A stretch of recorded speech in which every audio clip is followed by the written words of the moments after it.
ಒಂದ್ ಕಡೆ ಕಾಂಗ್ರೆಸ್ ಪಾಳ್ಯದಲ್ಲೇ ಮುಖ್ಯಮಂತ್ರಿಗಳ ರಾಜೀನಾಮೆ ವಿಚಾರವಾಗಿ ಎದ್ದಿರುವಂತ ಒಂದು ಸಣ್ಣ ಧ್ವನಿ ಮುಂದೆ ದೊಡ್ಡ ಧ್ವನಿ ಆಗಬಹುದು ಅನ್ನುವಂಥದ್ದು ಆತಂಕ.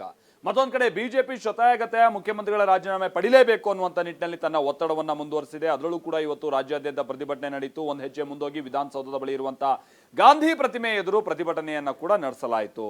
ಈ ವಿಚಾರ ಕೇಳಿಸ್ತಾ ಇದ್ದಂತೆ ಇವರು ಗೋಡ್ಸೆ ಹಿಂಬಾಲಕರು, ಇವರೇನು ಹೋಗಿ ಗಾಂಧಿ ಪ್ರತಿಮೆ ಬಳಿ ಪ್ರತಿಭಟನೆ ಮಾಡೋದು, ಇವ್ರಿಗೆ ಯಾವ ನೈತಿಕತೆ ಇದೆ ಅಂತ ಕಾಂಗ್ರೆಸ್ ಕೌಂಟರ್ ಕೊಡ್ತಾ ಇದೆ. ಬಿಜೆಪಿ ಪಾಳ್ಯದ ಪ್ರಯತ್ನ ಹೇಗಿದೆ ಮುಖ್ಯಮಂತ್ರಿಗಳ ರಾಜೀನಾಮೆ ಪಡೆಯುವಂತ ನಿಟ್ಟಿನಲ್ಲಿ ಬನ್ನಿ ರಿಪೋರ್ಟ್ ಅಲ್ಲಿ ನೋಡ್ಕೊಬೋಣ.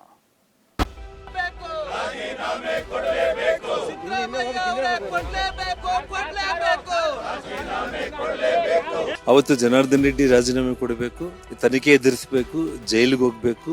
ಯಡಿಯೂರಪ್ಪ ಅವರು ರಾಜೀನಾಮೆ ಕೊಡಬೇಕು, ಯಡಿಯೂರಪ್ಪ ಅವರು ತನಿಖೆ ಎದುರಿಸಬೇಕು, ಯಡಿಯೂರಪ್ಪ ಅವರು ಜೈಲಿಗೆ ಹೋಗಬಹುದು. So you should resign, Siddaramaiah should resign. ನಾನು ರಾಜೀನಾಮೆ ಕೊಡಲ್ಲ, ಲೀಗಲ್ ಫೈಟ್ ಮಾಡಿ.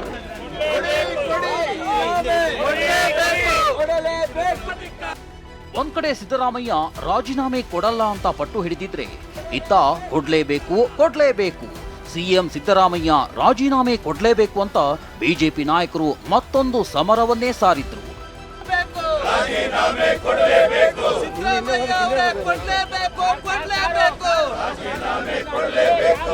ಇವತ್ತು ಅಕ್ಷರಶಃ ವಿಧಾನಸೌಧದಲ್ಲಿ ದೊಡ್ಡ ಹೈಡ್ರಾಮವೇ ನಡೆದು ಹೋಗಿದೆ. ತಳ್ಳಾಟ ನೂಕಾಟವೇ ನಡೆದು ಹೋಗಿದೆ. ಕೇಸರಿ ನಾಯಕರ ದಂಡೇ ಸೇರಿತ್ತು. ವಿಧಾನಸೌಧದ ಗಾಂಧಿ ಪ್ರತಿಮೆ ಬಳಿ ಧರಣಿ ನಡೆಸಿ ಘೋಷಣೆ ಕೂಗಿದ ಕಾರ್ಯಕರ್ತರು ಅಬ್ಬರಿಸಿದ್ರು. ರಾಜೀನಾಮೆ ವಿಚಾರದಲ್ಲಿ ಸಿದ್ದರಾಮಯ್ಯ ನಡೆಗೆ ರೋಷಾವೇಶಗೊಂಡ್ರು. ಸಿದ್ದರಾಮಯ್ಯ ಸರ್ಕಾರಕ್ಕೆ ರಾಜೀನಾಮೆ ಕೊಡಲ್ಲ ಅಂತ ದಾಷ್ಟ್ಯತನವನ್ನ ಮೆರಿತಾ ಇರ್ತಕ್ಕಂಥ ಸಿದ್ದರಾಮಯ್ಯ ಅವರಿಗೆ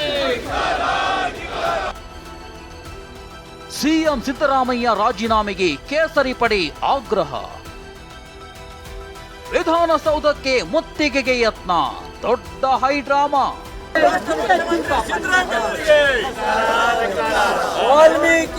ಭ್ರಷ್ಟ ಸಿದ್ದರಾಮಯ್ಯನವರಿಗೆ ಧಿಕ್ಕಾರ ಘೋಷಣೆಯೇ ಮೊಳಗಿತ್ತು. ಬಿಜೆಪಿ ಪ್ರತಿಭಟನೆಯಲ್ಲಿ ಶಾಸಕರು ಎಂಎಲ್ಸಿಗಳ ದಂಡೇ ಸೇರಿತ್ತು. ಗಾಂಧಿ ಪ್ರತಿಮೆಯಿಂದ ವಿಧಾನಸೌಧದ ಮುತ್ತಿಗೆಗೆ ಕೇಸರಿ ಪಡೆ ಹೆಜ್ಜೆ ಹಾಕೇ ಬಿಡ್ತು. ಈ ವೇಳೆ ದೊಡ್ಡ ಹೈಡ್ರಾಮವೇ ನಡೀತು ನೋಡಿ. ವಿಧಾನಸೌಧದ ಗೇಟ್ಗೆ ಬೀಗ ಹಾಕೋಕೆ ತೆರಳಿದ ನಾಯಕರನ್ನ ಪಶ್ಚಿಮ ದ್ವಾರದಲ್ಲಿ ವಶಕ್ಕೆ ಪಡೆಯಲಾಯಿತು. ಒಬ್ಬೊಬ್ಬರನ್ನೇ ವಶಕ್ಕೆ ಪಡೆದು ಬಸ್ನಲ್ಲಿ ಹತ್ತಿಸಿಕೊಂಡು ಹೋದ್ರು.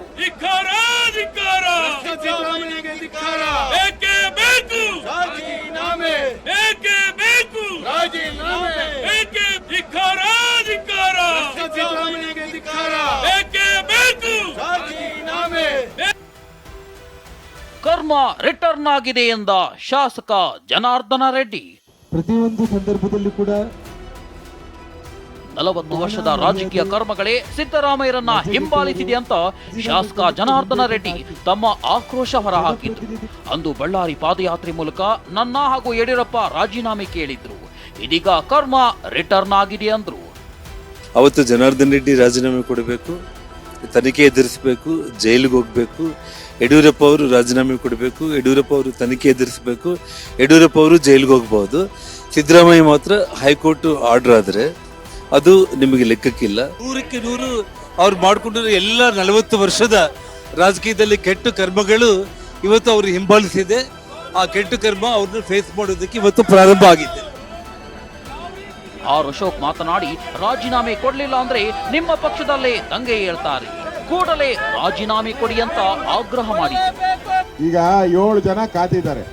ಅವ್ರು ಹೇಳಕ್ ಮುಂಚೆ ಆ 7 ಜನನು ಕೂಡ ನೀವು ರಾಜೀನಾಮೆ ಕೊಡಿ ಅಂತ ಹೇಳಕ್ ಮುಂಚೆ ರಾಜೀನಾಮೆ ಕೊಟ್ರೆ ನಿಮ್ಗೆ ಗೌರವ ಬರ್ತದೆ. ಇಲ್ಲ ಅಂದ್ರೆ ನಿಮ್ ಪಾರ್ಟಿಯಲ್ಲೇ ದಂಗೆ ಹೇಳ್ತಾರೆ. ಇನ್ಮೇಲೆ ನಿಮ್ ಪಾರ್ಟಿಯಲ್ಲೇ ದಂಗೆ ಎದ್ದು ನಿಮ್ಮನ್ನ ಇಳಿಸುವಂತ ಕೆಲಸ ಆಗ್ತೈತೆ. ಗೌರವಯುತವಾಗಿ ನೀವು ರಾಜೀನಾಮೆ ಕೊಟ್ಟು ತನಿಖೆ ನಡೀತಾ ಇದೆ, ಆ ತನಿಖೆಗೆ ಸಹಕಾರ ಮಾಡಿದ್ರೆ ಅವ್ರು ರಾಜೀನಾಮೆ ಕೊಡಬೇಕು. ಹಿಂದೆ ಯಡಿಯೂರಪ್ಪನವ್ರ ವಿಷಯದಲ್ಲಿ ಅವರು ಅದೇ ಮಾತಾಡಿದ್ರು. So he should resign, Yediyurappa should resign ಅಂತ ಹೇಳಿದರು. ನಾನೀಗ ಅದನ್ನೇ ರಿಪೀಟ್ ಮಾಡ್ತೀನಿ. So you should resign, Siddaramaiah should resign. ನಾನು ರಾಜೀನಾಮೆ ಕೊಡಲ್ಲ, ಲೀಗಲ್ ಆಗಿ ಫೈಟ್ ಮಾಡ್ತೇನೆ. ಬಿಜೆಪಿ ನಾಯಕರು ಸಿಎಂ ರಾಜೀನಾಮೆ ಕೊಡಬೇಕು ಅಂತ ಪಟ್ಟು ಹಿಡಿದಿದ್ರೆ ಸಿದ್ದರಾಮಯ್ಯ ಮಾತ್ರ ಕ್ಯಾರೆ ಅಂತಿಲ್ಲ. ನಾನು ಯಾಕೆ ರಾಜೀನಾಮೆ ಕೊಡಬೇಕು, ನಾನು ರಾಜೀನಾಮೆ ಕೊಡಲ್ಲ, ಲೀಗಲ್ ಆಗಿ ಫೈಟ್ ಮಾಡ್ತೇನೆ ಅಂತ ಕಡ್ಡಿ ಮುರಿದಂತೆ ಮಾತನಾಡಿದ್ದಾರೆ. ನಾನು ರಾಜೀನಾಮೆ ಕೊಡಲ್ಲ, ಲೀಗಲ್ ಆಗಿ ಫೈಟ್ ಮಾಡ್ತೀನಿ. ಸಿಎಂ ಪರ ಬ್ಯಾಟ್ ಬೀಸುತ್ತಾ ಬಿಜೆಪಿಗೆ ತಿರುಗೇಟು ಕೊಟ್ಟ ಡಿಸಿಎಂ ಡಿಕೆ ಶಿವಕುಮಾರ್, ಇದೆಲ್ಲ ಬಿಜೆಪಿ ಜೆಡಿಎಸ್ ಷಡ್ಯಂತ್ರ ಅಂದಿದ್ದಾರೆ. ನಾನು ಹೇಳ್ತಾ ಇದ್ದೀನಿ, ಮುಖ್ಯಮಂತ್ರಿಗಳು ರಾಜೀನಾಮೆ ಕೊಡುವಂತ ಪ್ರಸ್ತಾವನೆ ಬರುವುದಿಲ್ಲ. ಇದು ರಾಜಕೀಯವಾಗಿ ಬಿಜೆಪಿಯವರು ಜನತಾದಳದವರು ಇಬ್ರು ಸೇರಿ ಮಾಡ್ತಾರಂತ ಷಡ್ಯಂತ್ರ. ನಮ್ಮ 5 ಗ್ಯಾರಂಟಿಗಳನ್ನು ನಾವೇನು ಕೊಟ್ಟಿದ್ದೀವಿ, ಆ ಗ್ಯಾರಂಟಿಗಳ ಬೆಳವಣಿಗೆ ಜನರಿಗೆ ಏನು ತಲುಪ್ತಾ ಇದೆ ಅದನ್ನ ತಡ್ಕೊಳಕ್ ಆಗ್ತಾ ಇಲ್ಲ. ಮುಖ್ಯಮಂತ್ರಿಗಳು ಒಬ್ಬ ಲಾರ್ಜರ್ ಸ್ಟೇಟ್ ಮುಖ್ಯಮಂತ್ರಿಗಳು ಕಾಂಗ್ರೆಸ್ ಪಾರ್ಟಿಯಿಂದ ಇದ್ದಾರೆ, ಅದನ್ನ ಅವ್ರ ಕೈಲಿ ತಡ್ಕೊಳಕ್ ಆಗ್ತಾ ಇಲ್ಲ.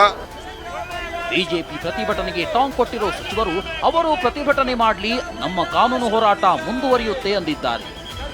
ಡಿವಿಷನ್ ಬೆಂಚ್ಗೆ ಹೋಗ್ಬೋದು, ಅದು ಆದಮೇಲೆ ದೆನ್ ಸುಪ್ರೀಂ ಕೋರ್ಟಿಗೆ ಹೋಗ್ಬೋದು.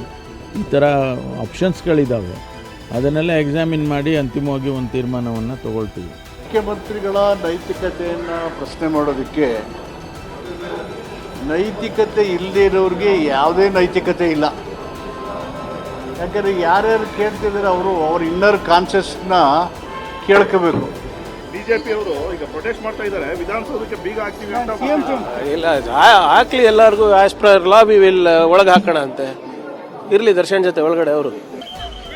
ಒಟ್ಟಾರೆಯಾಗಿ ಸಿಎಂ ರಾಜೀನಾಮೆಗೆ ಪಟ್ಟು ಹಿಡಿದಿರೋ ಬಿಜೆಪಿ ಮುಂದೆ ಅದ್ಯಾವ ಅಸ್ತ್ರ ಪ್ರಯೋಗಿಸುತ್ತೋ ಕಾದು ನೋಡಬೇಕಿದೆ.